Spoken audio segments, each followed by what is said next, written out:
Bashar al-Assad was born on September 11, 1965, in Damascus, Syria.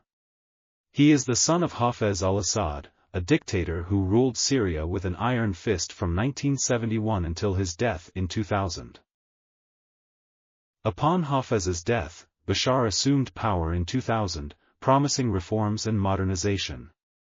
Many Syrians had hoped for a brighter future under his leadership, believing change was possible. However, by 2011, protests erupted in Syria as part of the wider Arab Spring movement. Syrians demanded democracy, freedom, and an end to corruption, but the government cracked down violently. Security forces opened fire on peaceful protesters, killing hundreds and sparking unrest.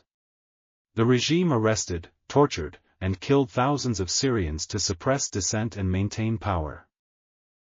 The violence quickly escalated into a civil war, with multiple factions emerging, including armed opposition groups and extremist organizations like ISIS. Syria descended into chaos and devastation. As the situation worsened, Assad sought help from allies. Russia and Iran provided crucial military aid, while various rebel groups were supported by Western nations, further complicating the conflict.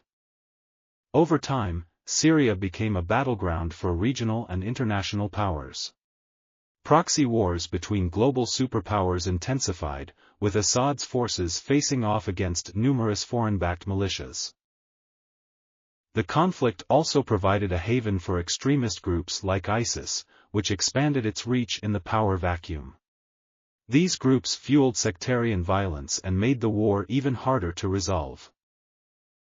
Assad's regime, despite its brutality, managed to regain significant territory with Russian and Iranian support.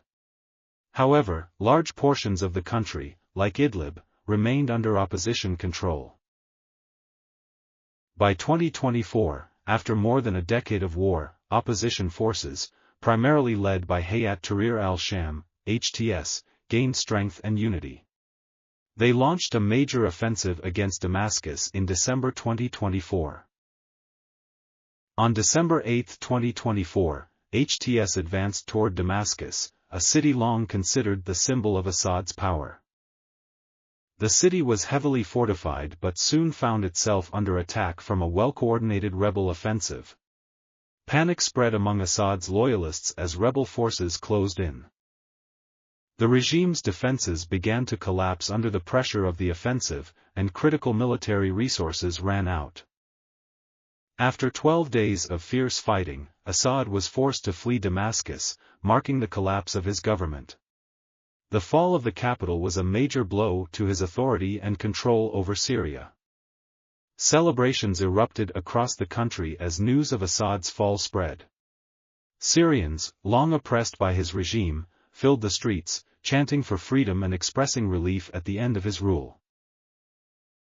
A provisional government was established by the rebels to manage the country's transition. While many Syrians hoped for peace and a fresh start, the path ahead was fraught with challenges. Human rights groups, including Human Rights Watch, demanded accountability for the crimes committed by Assad's regime. There were calls for trials and justice for the atrocities inflicted on civilians. Despite the fall of Assad, Syria remained divided. Various factions, including Kurdish forces, rebel groups, and loyalist remnants, fought for control over different parts of the country. The risk of extremist groups like ISIS re-emerging also loomed large in the unstable environment. The future of Syria seemed uncertain, with competing interests threatening any potential for lasting peace. Assad's fall marked a significant shift in the regional balance of power. Iran's influence in Syria weakened, and Hezbollah's supply routes were disrupted, leading to a shift in Lebanon and Syria's geopolitics.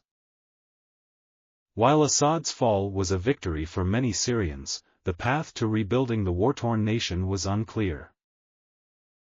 Divisions between ethnic and religious groups remained entrenched, making national unity a challenge. Bashar al-Assad's legacy was irreparably tainted by the horrors of his rule. His regime's use of chemical weapons, torture, and violent repression left deep scars on the Syrian population. The fall of Assad was a turning point in Syrian history, offering a glimmer of hope for the future. Many saw it as an opportunity for Syria to rebuild, heal, and chart a new free from oppression. The Syrian people, exhausted by years of war, began to dream of a future where they could live in peace, free from fear and tyranny. Yet, the road to peace remained filled with uncertainty. With Assad's fall, many Syrians hoped for accountability for the human rights abuses they had suffered. Justice for the victims of Assad's regime became a central rallying point for a new Syria. While Assad's departure created hope for the future, it also highlighted the deep fractures within Syrian society. Many wondered how these divides could be bridged to create a stable, united state. Iran's reduced influence in Syria was a strategic loss for the regime's allies. Hezbollah, a key supporter of Assad, faced challenges in maintaining its logistical routes and strategic foothold in the region. The fall of Assad led to questions about Syria's political future. Would the country be able to form a democratic government? Or would it be further fractured by sectarian violence and competing factions? Despite the euphoria surrounding Assad's fall, Syrians knew the country's future was uncertain.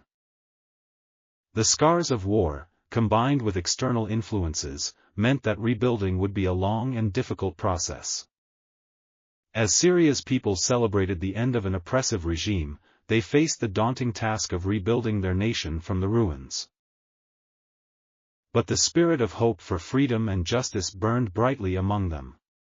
With Assad gone, many Syrians dared to believe that true freedom was within their reach. Yet, the fight for lasting peace, justice, and national reconciliation was only just beginning. Assad's departure left a country in shambles.